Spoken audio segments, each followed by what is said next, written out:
आज सोशल मीडियावर छत्रपती संभाजीनगर रेल्वे स्थानकाच्या परिसरातील एक धक्कादायक व्हिडिओ व्हायरल झाला आहे। या व्हिडिओमध्ये काही युवक अशोभनीय आणि समाजाप्रती अपमानास्पद वर्तन करताना दिसत आहे।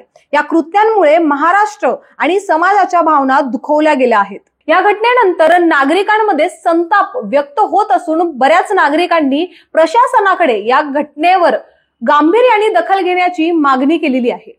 परंतु अजूनही या व्हिडिओमध्ये जे कोणी व्यक्ती दिसत आहेत, जे हे विचित्र कृत्य करत आहेत, यांच्यावर कोणतीही कारवाई झाली आहे का असा प्रश्न निर्माण होत आहे।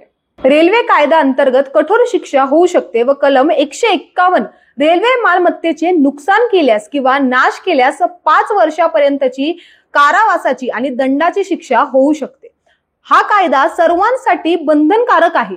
मग कारवाई नेमकी कधी आणि कशी होणार हे बघणे महत्त्वाचं आहे। प्रशासनाने आणि पोलीस खात्याने लवकरात लवकर या कृत्यावर कारवाई करावी ही नागरिकांची सध्या मागणी आहे। आपण जो आता व्हिडिओ पाहिला, अशाच प्रकारे या आधी पण महाराष्ट्रामध्ये बऱ्याच वेळेस महापुरुषांची विटंबना करण्याचा व्हिडिओ आपल्या सगळ्यांसमोर आलेला आहे। तो व्हायरल होतो आणि थोड्या दिवसानंतर मुद्दा परत थंड होतो।